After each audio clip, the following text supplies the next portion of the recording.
Mastering market structure is one of the best things that you can do for your technical analysis. When you're moving with the trend, it's easy to make money. When you're moving against it, you will be consistently killed by the market. Now, I've used market structure as the core concept of my trading systems since I first found profitability about 6 years ago now. And it's awesome, but it's pretty easy to get wrong. So in this class, I'm going to teach you everything you need to know about market structure so that you can trade it successfully and you don't end up catching falling knives, fighting the market, and getting killed by moving against the trend. So let's get into the basics.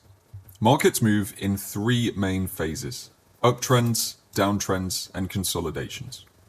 An uptrend is simply a phase where the market is moving up, downtrend where the market is moving down, prices are getting lower, and a consolidation is where the market moves sideways, and if we averaged it out, basically price wouldn't have made any movement to the upside or the downside. Now, these 3 phases are going to be the phases of which we are trading. We are going to buy during uptrends, and we are not going to sell. We are going to sell during downtrends, and we are not going to buy. And when it comes to consolidations, we are pretty much just going to avoid these. We don't really want to trade consolidations because there's no clear direction as to whether the market is likely to go up or go down. And the idea is we just want to move with an uptrend for the duration of the trend, and eventually the market will give us signals that it is moving back. And when it starts to show us that it might be moving down, we stop buying and we actually start to sell instead. So these are the 3 core phases that you need to understand: uptrends, consolidations, and downtrends. Uptrends are for buying, downtrends are for selling, and consolidation is for sitting out of the market or finding opportunities somewhere else. When it comes to identifying whether a market is in an uptrend or a downtrend, there is, in my opinion, a clear-cut and correct way to do this. Now, we don't want to use things like trend lines. I know a lot of traders believe a trend line indicates the direction of the market, but the problem with trend lines is actually what you can see just here, where sometimes a trend line will break, indicating to trendline traders or trend traders as a whole that the market is likely to move down, but then it actually just continues moving up. Now, when you think about it realistically, a trend line is just an arbitrary line that you've drawn on the chart, and it's not really giving you any clear insight into real price action. So instead of using tools like trend lines, we're actually going to look at the real price structure, which means when we're looking at a market, we want to view the highs and the lows, and they indicate which way the market is going. So it's the most realistic, the most raw way of looking at which way the market is heading.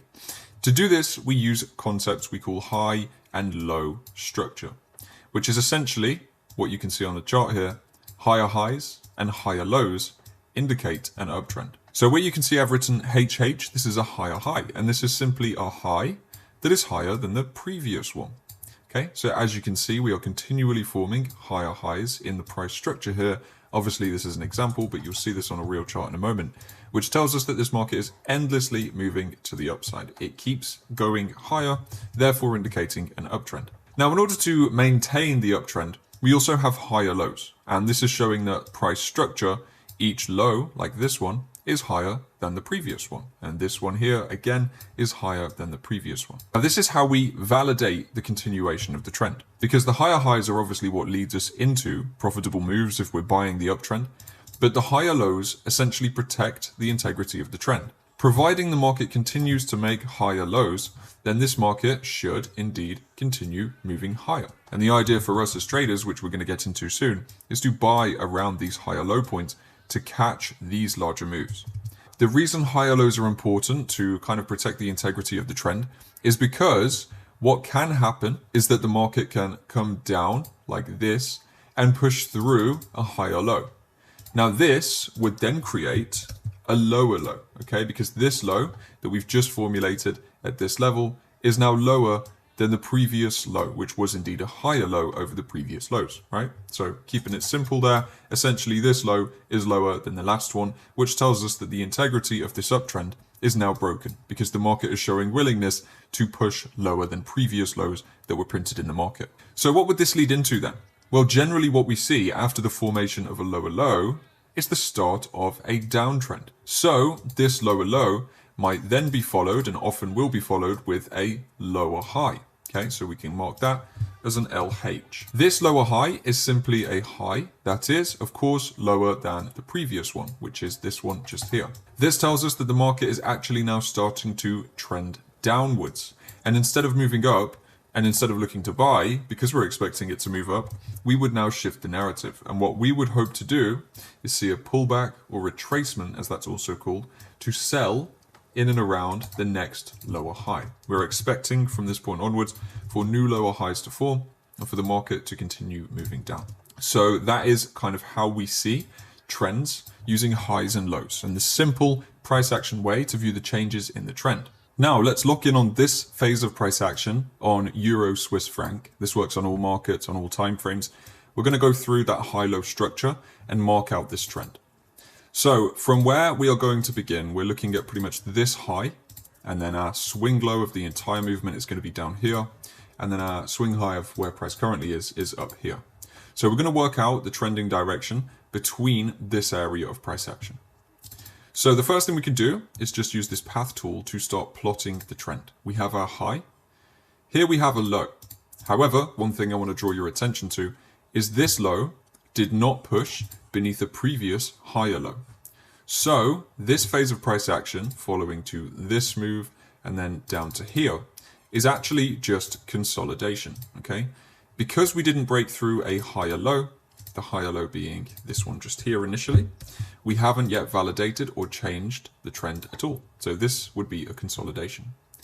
Now we can then see there was a push down here. This pushed us through into a lower low. So this is actually the beginning of a downtrending phase of price action here, okay? Now from this lower low, the market comes up and creates a high. Guess what? This high is lower than the previous high. So this would be our lower high. The market then comes all the way down very quickly to this level and prints a lower low, okay? So now let's mark those on. We have a lower high, which is lower than the previous. Now we do also have a lower high just here, which was then validated with the break-in structure that appeared. And then we have our lower low once again. So we can see that each of these lows and each of these highs is lower than the previous ones that the market printed. So we can remove this for now and just focus on that structure, okay? I'm going to mark this as well. We have our high, then we have our lower high, lower low, lower high. Note how we didn't mark this low. It's because it's not a lower low. This low was lower, so this is actually still a higher low until we break this point, which creates the downtrend. So following on from this lower low, what we actually see from the market is a push to the upside just here, where this high is actually higher than the previous. So this is a higher high, or once again, a kind of transformation point for the market where we're shifting from moving down to now potentially moving up. So in real time, this would be your validation or your kind of confirming factor to tell you instead of looking to sell this market, you might now want to start looking to buy. We can then see from that point on using the path tool. So our new trend looks like this, low to high. Then we come in and we create a low here. We don't actually make a break all the way through until this point. Then we come back down and we create a low around these points, which is then followed by a push up, which pretty much takes us to where we are now. So to plot this trend out, we can see there is now a higher low, which is higher than the previous low. We then see there is another higher low printed around here. And we can see that there is a higher high printed at just this level when the market made its drive through the highs just there, creating a high that was higher than the previous one. So now let's take a look at what this looks like on the chart. We're going to run through it with the path tool so you see the full explanation. From the high down to the low is essentially the major first move. This is where we created our first downtrending price action. But to really refine it in, we have this consolidation followed by this push down, which creates a lower high and validates it with a lower low. The market then comes and creates a lower high, pushes down, validates it with a lower low. The market then pushes up to create a higher high, pulls back down to validate it with a higher low. Then we have this run to create a higher high, which is higher than this previous one. Then we come in to create a higher low and push up to create a new higher high as well. Okay, so that is the overall refined view of the trending market. And this is a market that's shifted from downtrend into uptrend. And you can see both of the directions there and both of the trends laid on that. Now, one question you might have, of course, because you can see I've averaged out the price action here, is why aren't we accounting for this area, for example, as lows. And that is because, of course, this did not create a new higher high. So essentially any price action that takes place underneath this high is then just consolidation again. We've created our low at this point. We created our high at this point. So anywhere between these two red lines is sideways price action. It's only when the market breaks out above this high that we actually validate this higher low and can then start looking at new higher lows and higher highs, okay? So if we don't create a new higher high, then the higher low is not going to be valid, meaning basically this is the lowest point we reached before we broke through here. Therefore, this is going to be our higher low. If the market had pushed up like this and then pulled back and then pushed to this level, then this would indeed be our higher low. But for the given example we're looking at, we like to average out and see things for just the simple individual highs and lows, which in this case is going to look like this, okay? And then on the down trending move, we have consolidation move, but then this is where our trend begins with our high down to our lower low, then to our lower high, then to our lower low. So that's an idea of structure mapped on a real chart. Obviously, as you can see, it's not as clean as a diagram, but this is what you're going to be working with. So we are going to look at a fair few chart examples throughout this class, so you can see this in real markets, as well as, of course, the diagrams and explanations we give. So let's move on. All right, so the next thing to talk about is impulses versus corrections. Impulses and corrections are the two phases of which markets trade in when they are in a trend. So during an uptrend, which is going to be pretty much all of the price action from the low here up to the very high in the trend, there are going to be two types of move in each of these little pushes we get: impulse moves and correction moves. An impulse move is the pro-trend move, which essentially means it's the move that creates a higher high, or in a downtrending scenario, it's the move that creates a lower low. So the impulse moves actually decide the trend direction, right?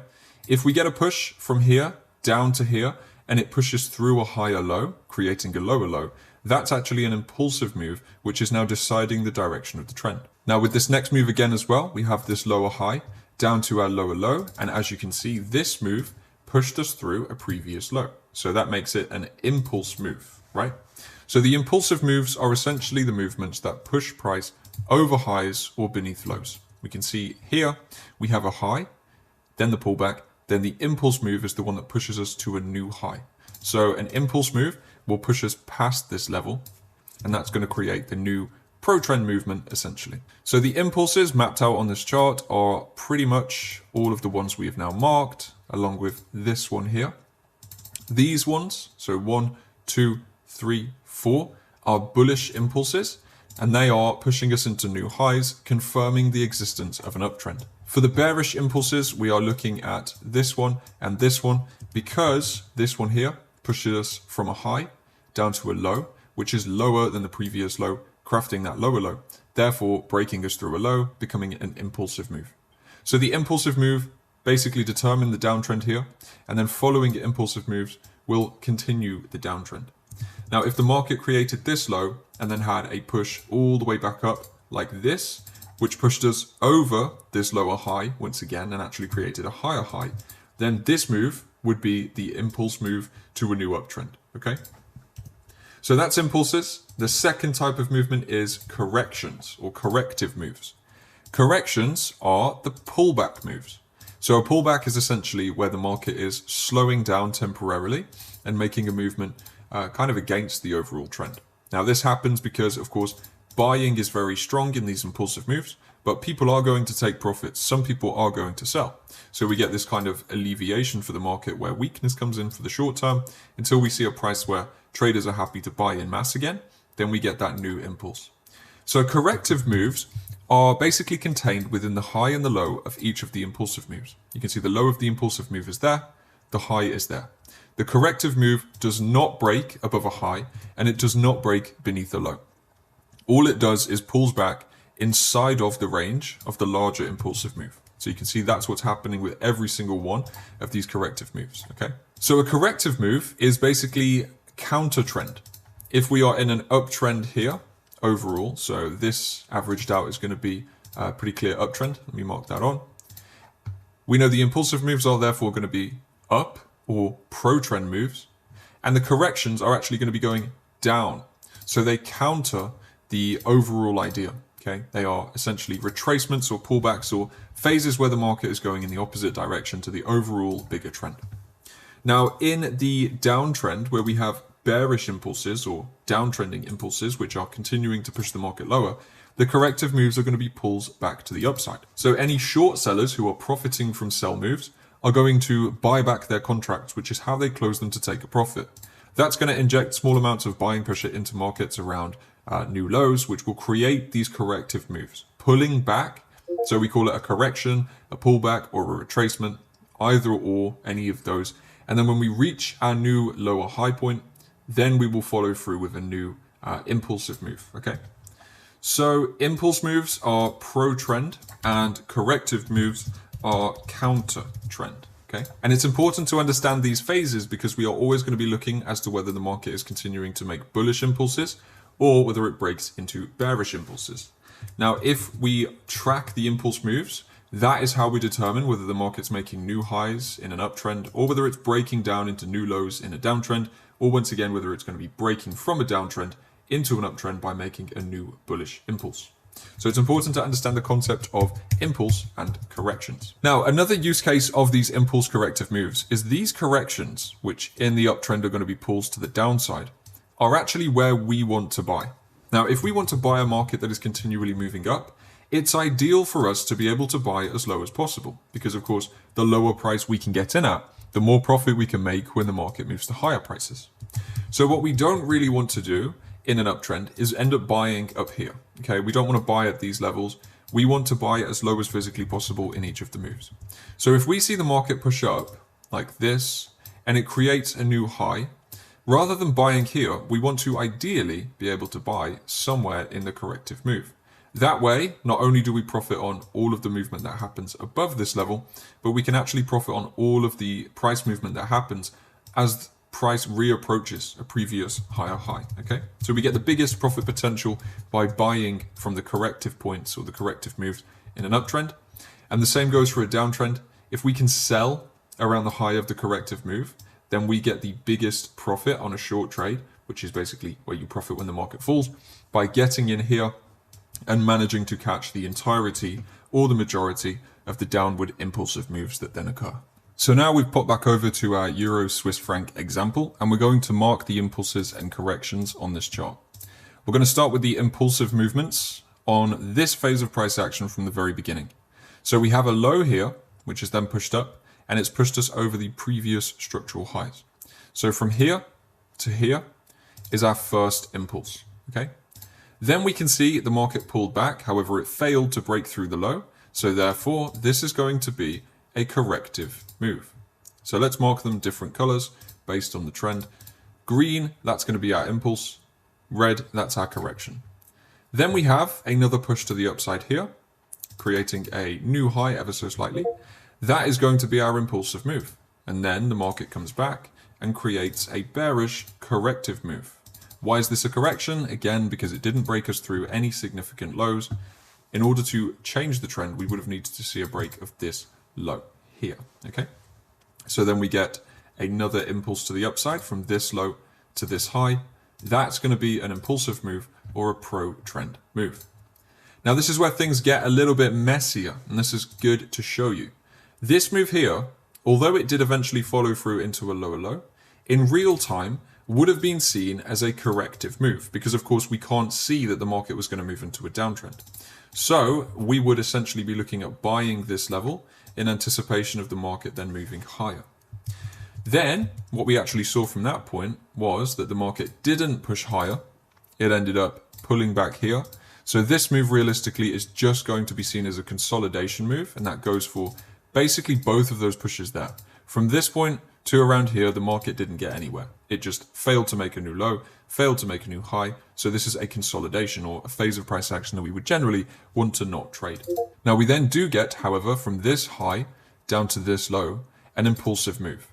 And this one can be classified as an impulsive move because it broke through a previous low, right? We see we had this low marked up just here. This low was broken with this move down. So that creates a new bearish impulse, or basically makes this push down a bearish impulsive move or a downtrend impulse.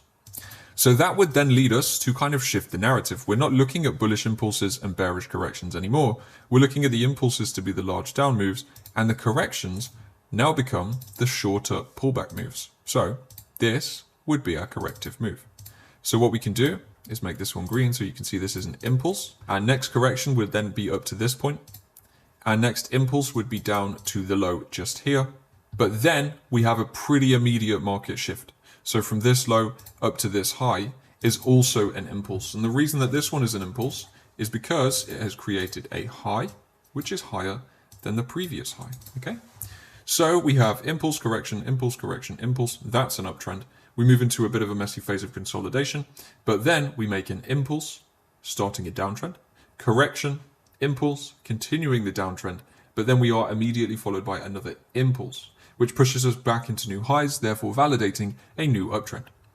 So the next corrective move is going to be a bearish corrective move, which is the pull down from the high that we've just marked down into this low. This is our correction because the market is now actually moving to the upside. It's bullish, okay? So our next impulse will then be from this low to the formation of a new high, which is going to be this piece of price action here. So that's going to be our impulse. Then we have a corrective move down to this low, followed once again by an impulse, which pushes us higher, okay? So that's a view of the impulses and corrections on a real chart. You can see that the market is initially bullish, so the impulses are making new highs. Then we have an impulse move that makes a new low, which makes the market bearish or downtrend. Then we have an impulse pretty quickly that pushes us back into the uptrend, and the market phase continues from there of continually making higher highs and higher lows. So let's plot this on real quick. We have pretty much from this point onwards, that is an uptrend, okay? So this phase is uptrend. We then have from this low up to this high, which is also going to be an uptrend. So let's make these green as well, just so that we are very clear on that. Then we have the consolidation, which is pretty much nothing happens at this phase. We're going to leave that gray to indicate no direction. And then from the high that we print pretty much there, down to the low just there, we're going to mark that out as a downtrend because that is where the market was shifting to the downside.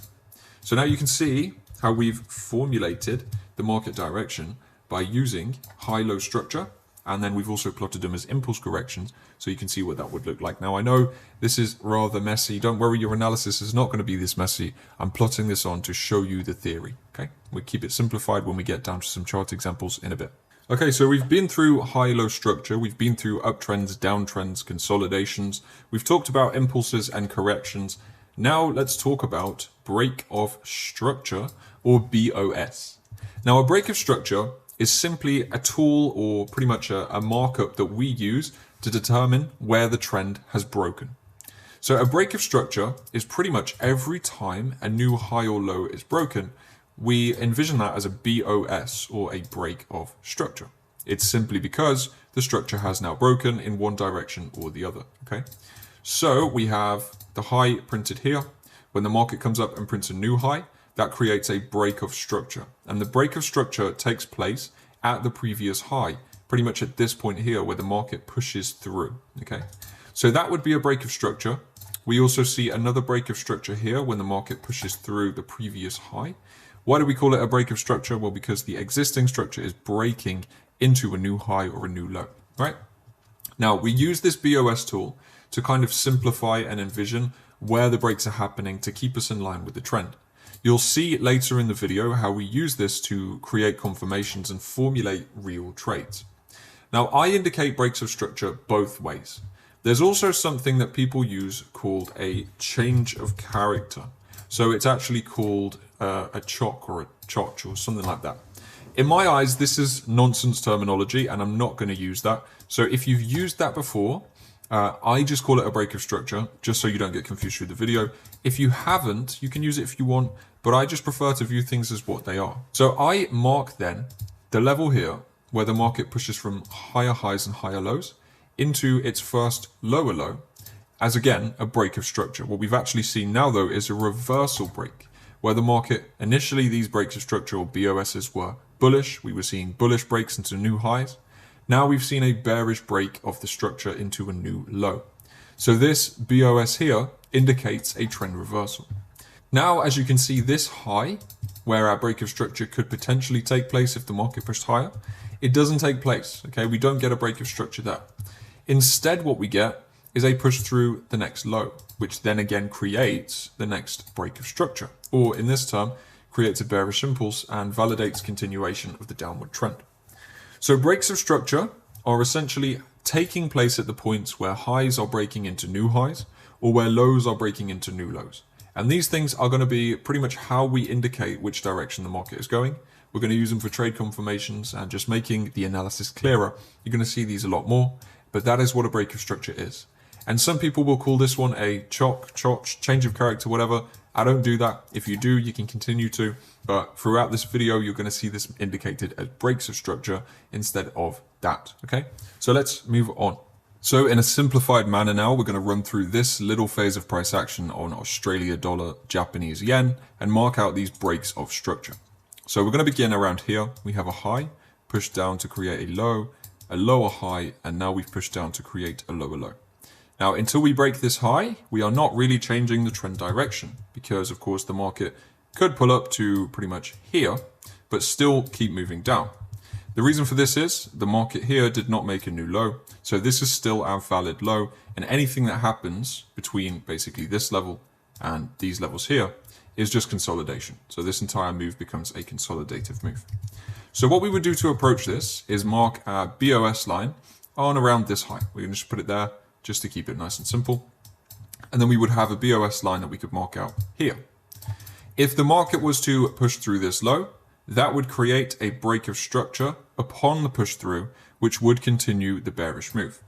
But what we did instead in this example was push to the upside, which at this level, where we start to close above the previous high, creates our first BOS. So the valid break of structure or BOS is this one here. There's no break here, so there is no BOS there. From that point onwards, we created a new high. We then came down, created a new low, and we pushed up to this point, which created once again a new high. So at that point, we see a clear BOS. We see our high printed there.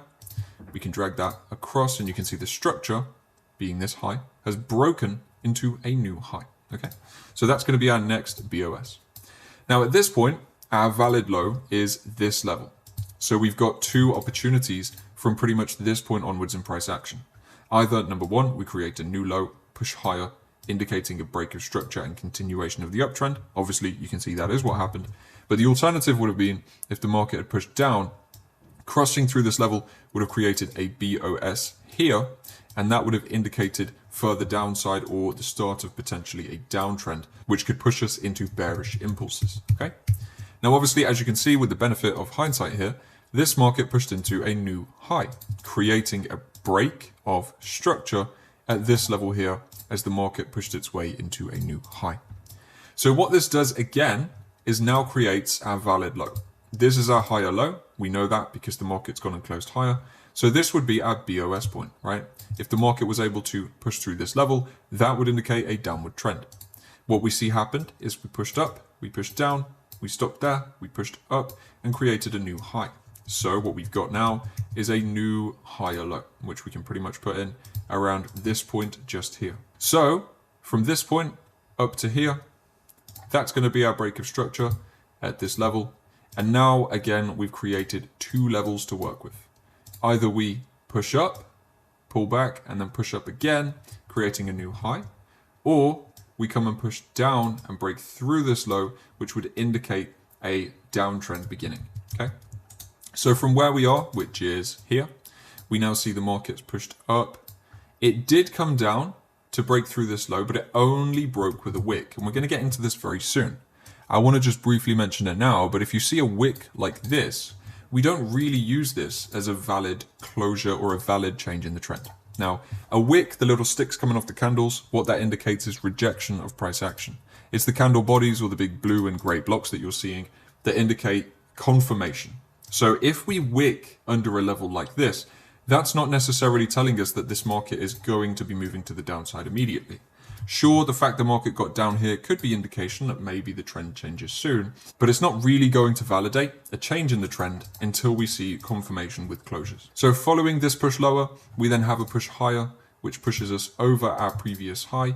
However, once again, these are just wicks. So pretty much from this low all the way up to this high, we now have a little phase of kind of no man's land where we haven't closed above, we haven't closed below. What we've just done is create a wick beneath and a wick above.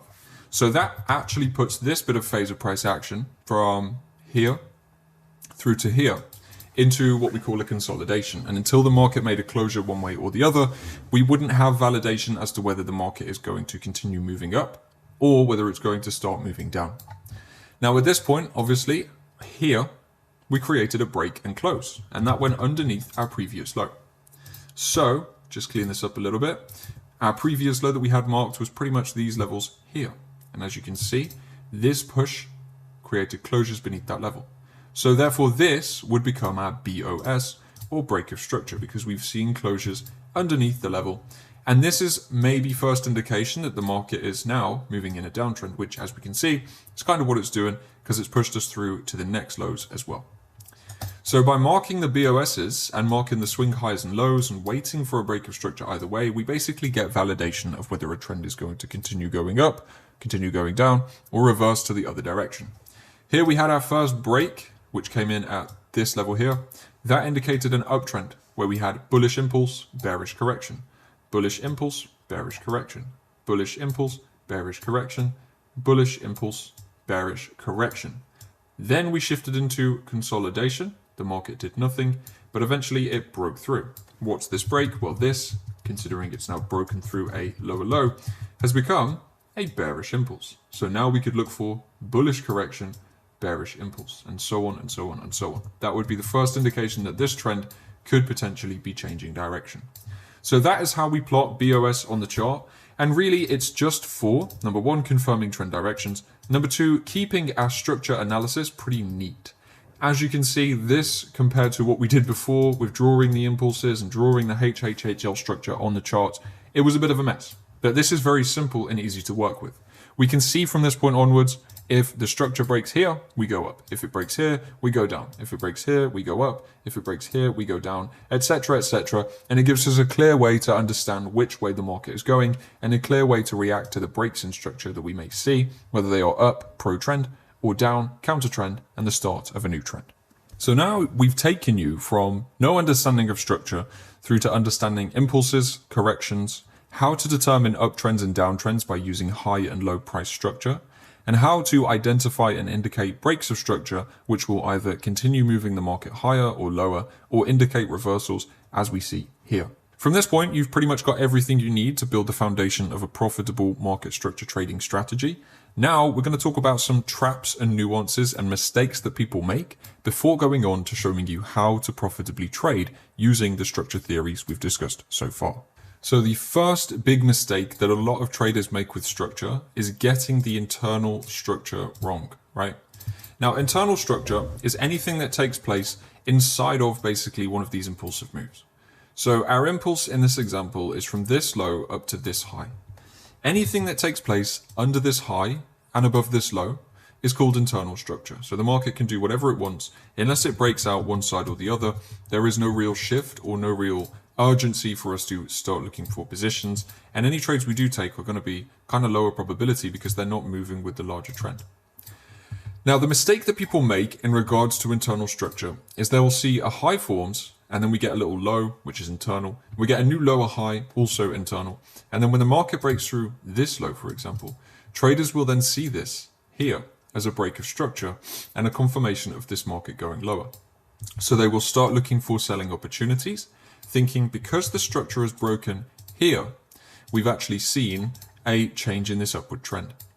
Now, you may already be able to see the problem with this, and that is because with it being internal structure, we still have a clearly intact uptrend. We had an impulse, we had a correction, we had an impulse, and now anything that happens here, whether it does all of this crazy price action on a lower time frame, is still just a corrective move. And the market can then still, and probably will still, go and push up in line with the larger uptrend. So if you start selling after an internal break here, let's say you sell from this high when the market pulls back, well, what can easily happen is that the market just pushes through into its next impulsive move and you end up getting killed on the sell because you've sold into a market that hasn't actually indicated a break in structure at all. Now, what we could see, which would make this better, would be if the market had pushed up like this and created a new higher high, okay, at this level, well, then that would have, number one, created a break of structure here, indicating a new impulsive move, which would then have created this price action of impulse, correction, impulse. And then if the market had pushed down through this low, that would be indeed a break of structure, which would be a bearish impulse.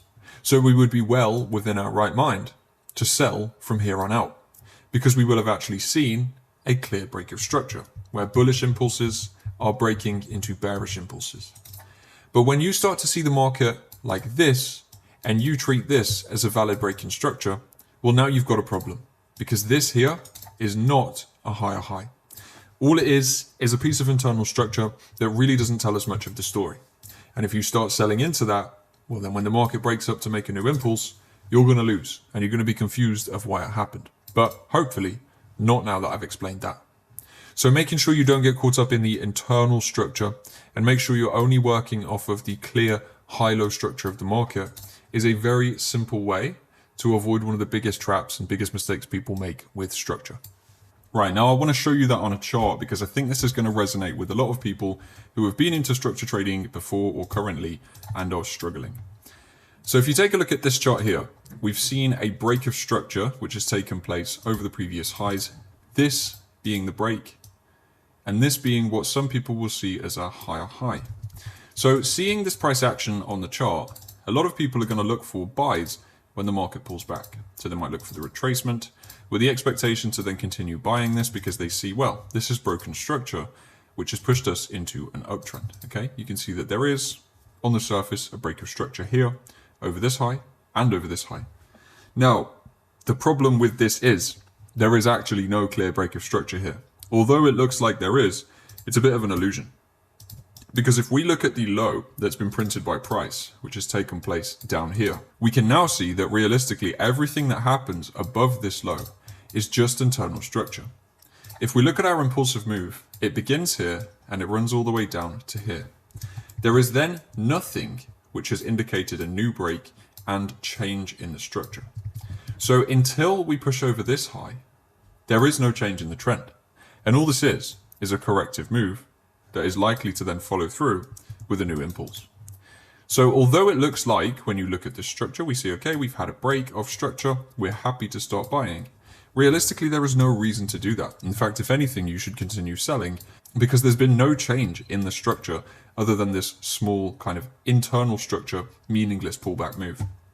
So if you were tricked by this, and I know a lot of traders are, this is one of the biggest problems with structure, then you're going to be drawn into buying when, in reality, what happens is the market just makes its next impulsive move and pushes into new lows. So what would have fixed this? Well, rather than creating our low and then just trending up like this, if we had instead created the low here, pulled back to these highs, then created a new low, and then pushed up above the structural highs, that would be a valid break because we'd have actually seen the impulses changing direction. But because we didn't get that, this is indeed still just a corrective move and is unlikely to lead into a large reversal, so therefore should be approached as just a correction to sell from into further bearish impulses. The next big mistake that people make with structure, and this one's a really easy fix, is failing to differentiate liquidity sweeps to breaks of structure. Now, a liquidity sweep, we're not going to go massively in depth on the topic of liquidity in this video, but there are many classes on my channel. But a liquidity sweep is basically where the market will push above or below a swing high or low, take out liquidity, which is essentially orders, and then reverse sharply in the opposite direction. As we can see when we look at, of course, the low we just drew on here and the high that we have up here. So we see a push beneath the swing low and then a sharp reversal. We see a push above the swing high and then a sharp reversal. So although on the surface these may look like breaks of structure because the market has pushed through this level, it's actually not. It's actually pretty much the opposite and is very likely to move against you. So the way you can differentiate between actual breaks of structure, which are going to lead into, new moves, and the liquidity sweeps that are going to lead into sharp reversals, which will kill you, is to look for closures above or below structure. So we can see at this low, we had no candle closure. And the candle closure, by the way, is simply when we see a large candle body like this close through a high or low. So if we look at this previous break of structure, we have a high, low, and then the break of structure which takes place here is a closure. We see a candle close higher than the previous high. That is going to indicate continuation of the trend. When we look at this potential reversal though, we actually see no closure under this low. We see a wick instead. Wicks indicate rejections or rejected and attempted price action. Bodies indicate confirmed and closed price action. So if we see the selling rejected at this level, what's that telling us? That's telling us buyers are too strong for sellers to get down there. So the next likely move is we go all the way back up and carry on in the uptrend. So by seeing a wick here, do not treat this as a break of structure. This is instead a liquidity sweep. The simple rule you can follow is if there is no candle closure above the level, don't buy. If there's no candle closure beneath the level, don't sell. Don't expect that to lead into a new trend. You have to see closures, such as we validated the breaks here when we started to see candle closures at this area over here, okay? That would be fine, but until we get a closure, as long as it's just wicks, treat it as either consolidation or no confirmation of reversal. So we can see again, after we pushed above this high, no closure, and then the market went for a sharp reversal. If we'd have seen a candle body close above this level, that would have then indicated that we can start buying pullbacks. But because we didn't get the closure, because we only got the wick, we see this as a sweep of liquidity or a sweep of the high and low instead of a closure and confirmation of continued trend. So make sure you're waiting for candle closures and not trusting wicks, because if you trust a wick as a break of structure, you're going to get killed a lot of the time. So we've discussed pretty much everything there is to talk about in regards to structure, and now we're going to learn how to trade it. And the most simplistic way to trade with market structure is by introducing a concept called supply and demand, okay? So what we have here is a diagram of an uptrending market. We have higher highs and higher lows. The market is impulsing to the upside, and then there are bearish corrective moves.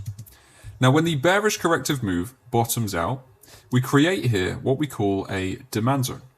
The demand zone is basically an area where significant demand has come into a market, or in other words, where significant buying has taken place.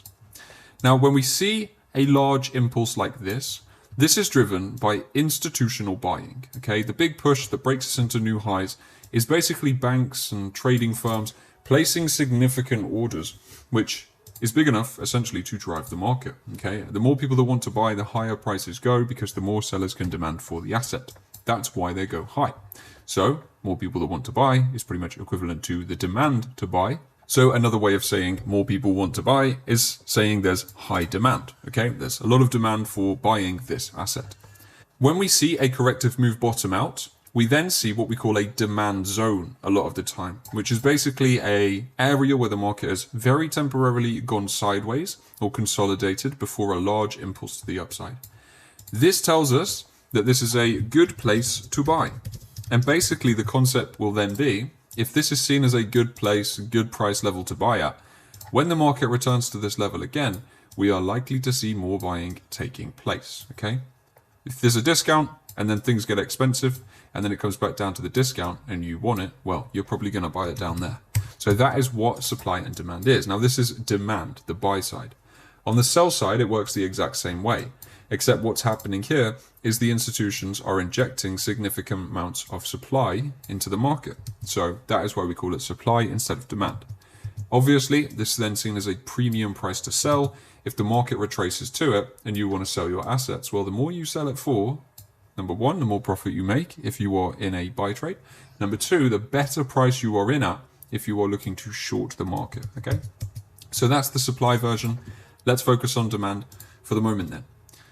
So what we often see within the market when we're looking at candlesticks is we have our demand zone push away, and then the market pulls back, retests the demand zone, and then makes its next push away. Now, it's not always going to come back. Sometimes it's just going to come to there and then run away, and you'll miss that trade. But it's the most simplistic and effective way to trade the trend using market structure by just looking to buy demand zones and sell supply zones.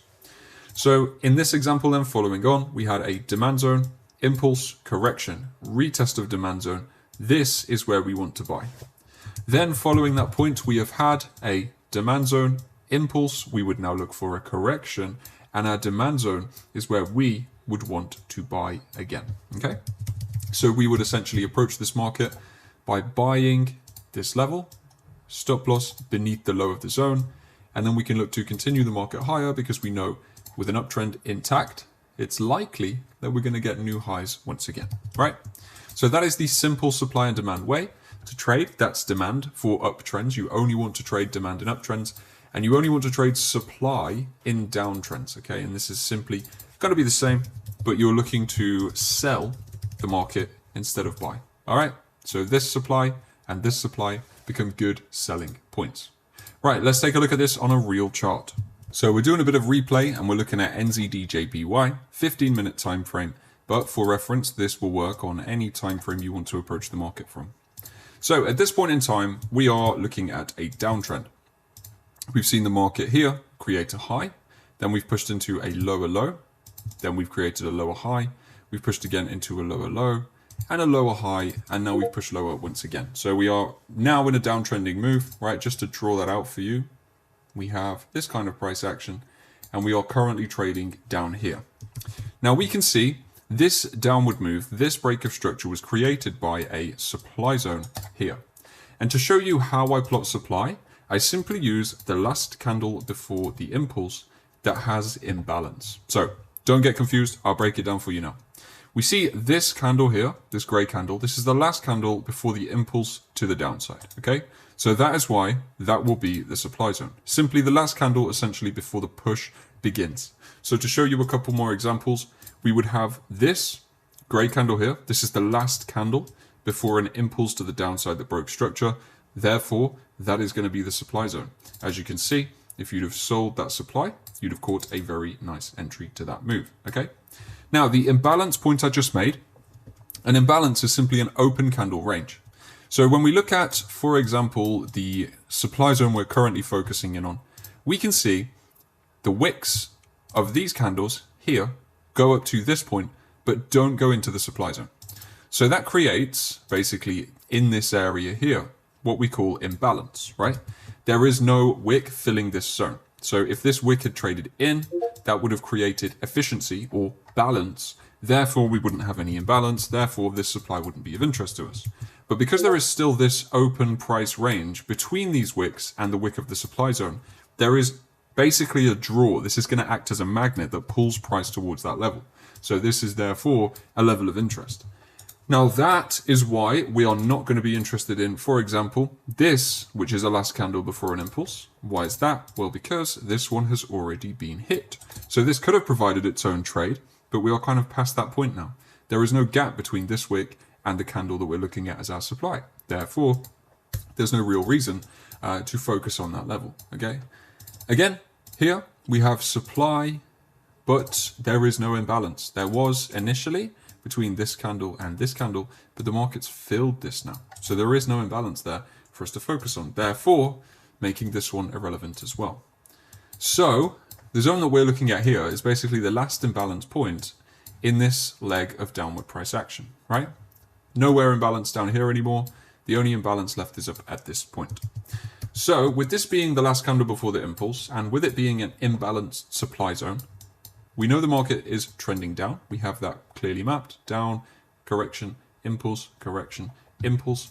We would then want to look at this supply zone as our selling move, okay? So providing we don't push above the high around here, or even in this scenario around these points, we should remain bearish. Therefore, we could confidently sell this supply with stop losses above those highs and expect the market to at least come down towards this low again, right? So a simple way to approach is simply to target the low that's been printed in the market. Now, you can actually extend trades further because you're pro-trend trading. So if you wanted to and you expected the market to keep going, you could extend the target further. But for simplicity's sake, we're going to look at it like this and actually map just a target down into the low. All right. So generally then, what we would expect to see is for the market to return to the supply zone and then lead down in an impulsive move to create a new low, which would then open the doors to the next opportunity, right? Again, with this push down that we've now seen, we could look at the last candle before the impulse down. That's going to be up here for this example. So this would be where we would look to sell the market, all right? So if you were following this simple trend trading system, you would have your entry around this supply. Your target would go down into the swing low here, and then you would just look to sell that market when the market returns to it. Now, obviously, there are nuances. You can use confirmations and things like that, but we're keeping this lesson on track, on topic to market structure. So we're going to just follow this simplistic approach. Market returns to there. We are then hoping to see the market sell off. And as you see, in this instance, it didn't happen. So what we get here instead is, number one, a losing trade. So that's going to be minus 1%. When we factor that up, though, we have a minus 1% trade here. And we have a plus 3.94% trade there. So in total, over these two trades, you've made 2.94%, even though you've only won one and you've lost one. Okay, 50% win rate, you're still up 3% just over two positions. Now, this is where the real beauty of trend trading kicks in. Let's think about what this has actually told us. Although we've just lost a trade, the market has broken structure. We've seen a push, which has created a BOS over a previous structural high. So let's map that. We're up 2.94% so far. And what we've actually done at this point in time is reshift the structure from down to up. So if we continue this structure mapping, we've got one impulse, correction, impulse, correction, impulse, correction, impulse. Now we've had another impulse, okay? So we had some internal structure mess around, and then we had a big push to the upside, which has created an impulse. What has this impulse done? This has given us a higher high. A higher high indicates the market is likely changing direction. So what do we do from this point on? Well, first of all, that's going to be the low that we're focused on. If the market pushes under this low, that would actually shift us back into downtrend. But providing we stay above that low, we can actually now look for buying moves. So what I'm going to do here is mark out the demand zone, which is the last candle before the impulse, which has created this break of structure. So what we would now want to do is place our buy orders here, stop loss under the low, and then we could target the newly formed high, or we could extend that target even further because we now have a good idea and a good understanding that it's quite likely the market will retake this high, given that it follows the standard trend structure of, let me just map it out, low, lower low, lower high, higher high, confirming trend reversal. We're now looking for a higher low to take us into higher highs. So the no-brainer trade is the one we have mapped here. Now, let's give this a moment and see how this goes. So we see internal structure. Market's not really doing too much at the moment. Then we come down into this area of demand. So the trade is then going to be triggered at this point. Now you're in a position where, number one, the market goes up and you win. Number two, the market goes down, and that's going to reshift the trend and provide you with a new opportunity to go the other way and sell, okay? So the goal with trend trading is not to be right all of the time. Nothing in trading is going to make you right all of the time. The goal here, and with pretty much every form of trading, is just to have positive risk reward and positive expectancy. Meaning we can be wrong on 50 or even 60% of trades, but the ones that win are considerably larger. So if we take a look at this, we've had a 5.42% win there at 1% risk. We have 2.94%, 5.42%. We're looking at around an 8.3-ish% return over these positions. So we have one loss, two wins. Decent win rate, but nothing crazy, 66%. And we've actually made 8.3% in just 3 positions by using this simple supply and demand method in line with market structure. So it's incredibly simple, but this is how we start to turn market structure theories into actual trades. Now, there is an extra way that you can double confirm trades if you feel a little bit nervous placing sell orders and buy orders on these supply and demand zones. This is what we call a standard confirmation entry. Now in this market, we can see there is a clear downtrend at the moment. We created our low, lower high. Now we've pushed down with a massive impulse into a new lower low. So if this high around here breaks, that would push us back into an uptrend because that would create a impulse which was bullish. But providing we stay underneath this high, we would be creating a lower high. Therefore, we'd have good odds to sell this market down back towards the lows, okay? So an immediate trade you could do following the method we just discussed would be a short position or a sell trade. You'd sell supply with a stop loss over the high and your target would go down into this low. Now this, of course, is what we just discussed. This would be a fine way to approach the trade. However, psychology plays an important role in trading, and some people are going to be a bit too scared to go placing buy and sell orders on supply and demand zones like this. And sometimes you might have a couple of zones that you work with, and you're not sure which one's going to be the one that's going to create the good move. So this is where that standard confirmation comes in, okay? Now, a standard confirmation is simply a price structure reversal that happens on a smaller time frame to the one that we've prepared our idea on. And what it looks like is this that I'm drawing on the chart right now. We have an area where the market is going from higher highs and higher lows, breaks down into a lower low, and then we just simply look to use a supply zone up here to sell the market when it returns to this level. We would generally look for these patterns inside of supply and demand zones that we're interested in buying or selling from. So in a sell scenario, we have our supply zone. We know if the market gets into here, we've got good odds of selling. So we would then look for this pattern on a lower time frame once the market has hit this supply zone. And if we see that, so essentially what we're looking for is a movement like this, that's going to give us the indication and the confirmation that we need to basically double confirm the trade and give us maximum confidence on this position, which gives us the benefit of being able to execute it without worrying. And essentially then you will look to get in at this point at the top of this smaller corrective move after this lower time frame has also created a break of structure. Now this market did provide this opportunity, so let's take a look at that now. We're going to drop down to the 5 minute for this one. We are now looking for that standard confirmation that we just discussed once the market has hit this level of supply, okay? So here you can see we've had a push up, high, pull back, higher low, push up, higher high, pull back, lower low. So here we've had a break of structure on a lower time frame, okay? The break came in here when this candle closed beneath this previous higher low. So you can see that kind of, we get a trend inside of a trend, right? Although we're looking at an overall downtrend, we can see that there is kind of its own uptrend on this lower time frame. So what we're looking for is this uptrend to also shift into a downtrend, because then we have high time frame and low time frame agreement, right? When you get high time frame and low time frame agreement, you have the best odds of success in a trade. Now what we're looking for is a supply zone with imbalance. We can see here this blue candle, which is the last candle before the impulse, the last candle that goes sideways before the push down, right? Still has some imbalance in it between this wick just here, okay? So therefore, that's going to be our area of interest. We can sell there, stop above the high. Now realistically, you can put your stop loss above the swing high. If you want to be safe though, you can still keep it over the higher time frame structure. And then targets wise, we are just going to go down and target the low that we were looking at before. So if we go back up to the 10-minute time frame, you can see that we also have that confirmation here. High, higher low, higher high, lower low. Okay, we've had a break underneath. Now we'd be looking to sell upon the return to this level. So this will be a 5% return trade. If you went for the refined one, you're looking at 10% plus, which is a massive position. And here's what it looks like in the real market.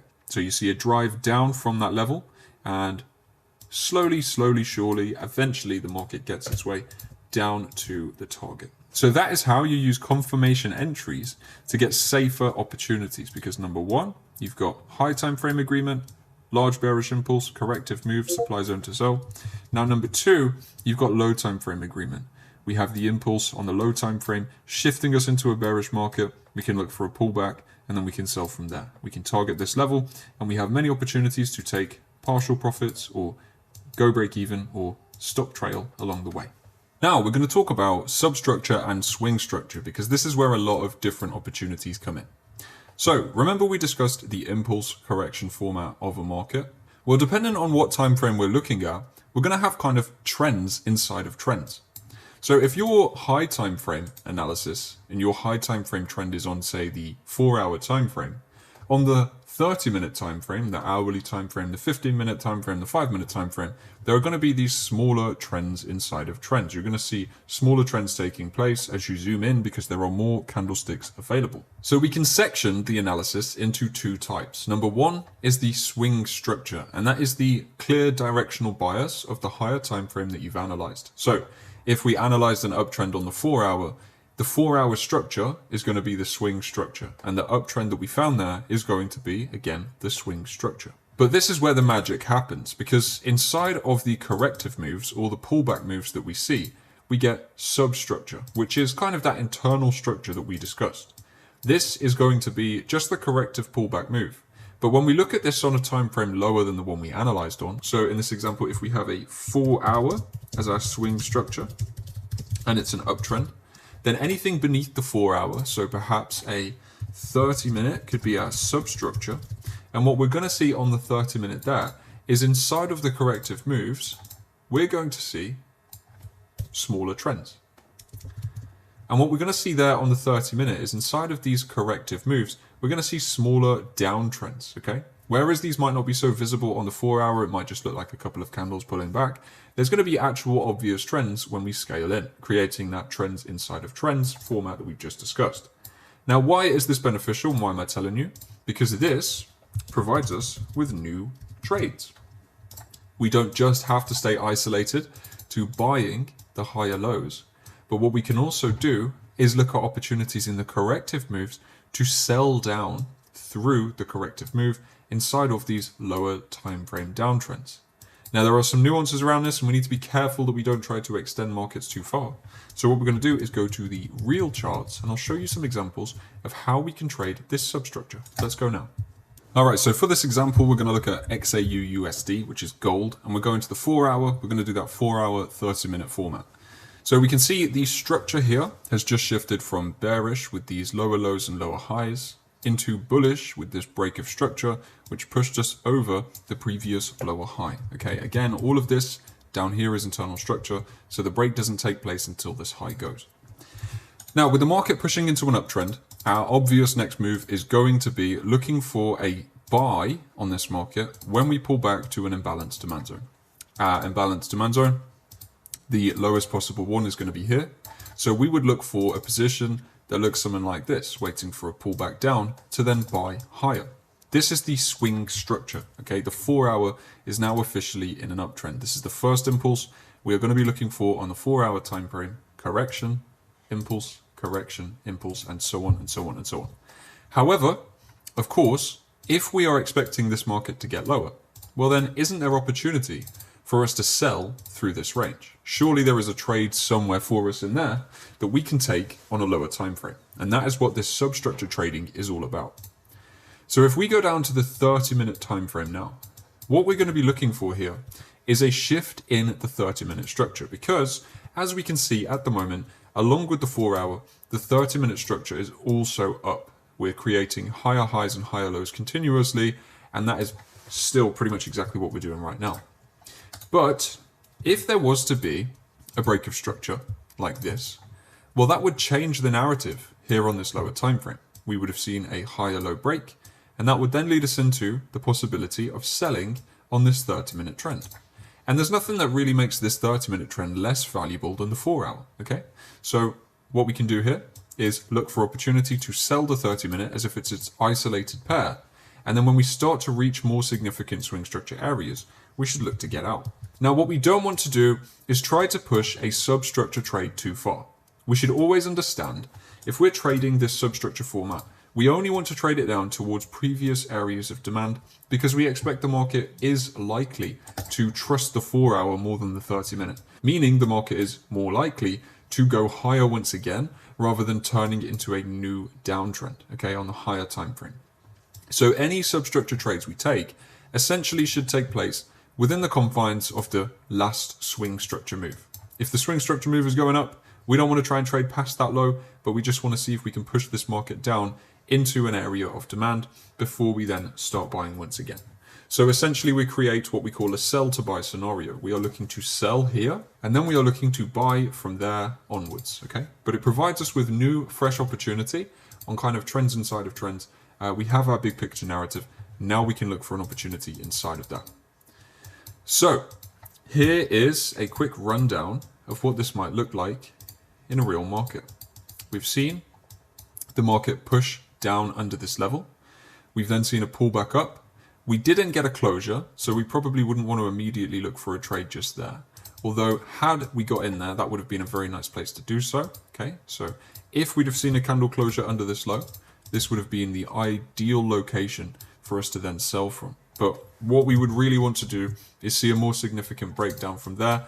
We need to see closures under this level essentially to validate that we are ready to go lower.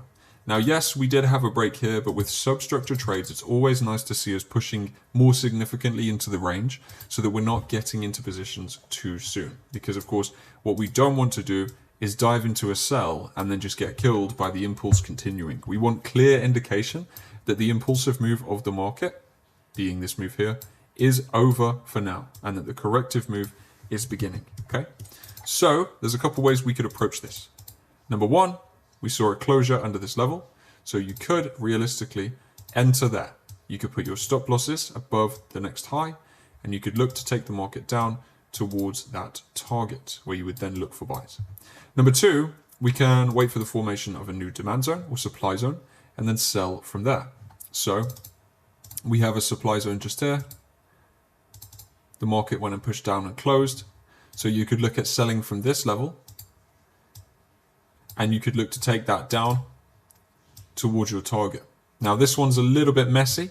I'd prefer to go for the first opportunity of closing under the low and then selling into it. But this one is okay as well. And as you can see, the market's then pulled back and tapped it. And now we're looking essentially for a continuation lower, which is what we want to see to provide opportunity for us to be, in this position safely. Now at this point, we'd have gotten pretty much on that first wick. The market came back, tapped entry one more time, and has now pushed down to create more significant lows. So what you could do at this point is just hold this trade out and see if this is going to be the trade that gets down towards your demand zone on a higher time frame.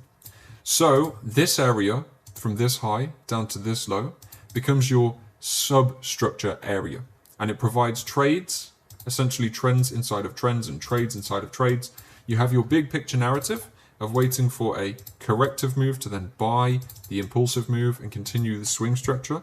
But it actually allows you to take these smaller trades, because what we've done here is confirm change in the trend that then can be sold into to bring this market lower. So that's the general idea of how we would trade swing and substructure.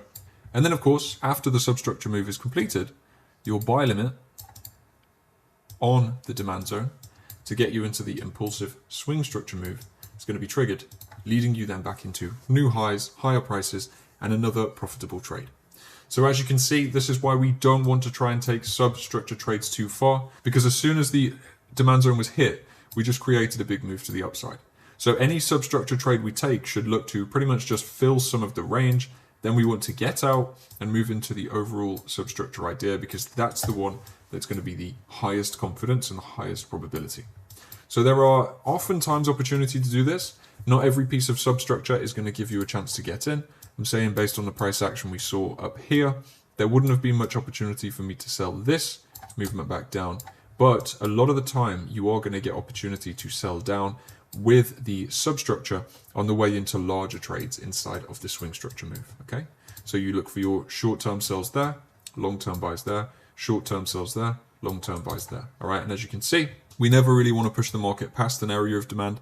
You're good to just run it down to where you think it's going to buy from, and then you can buy, and you might find yourself a little sell on the way into it.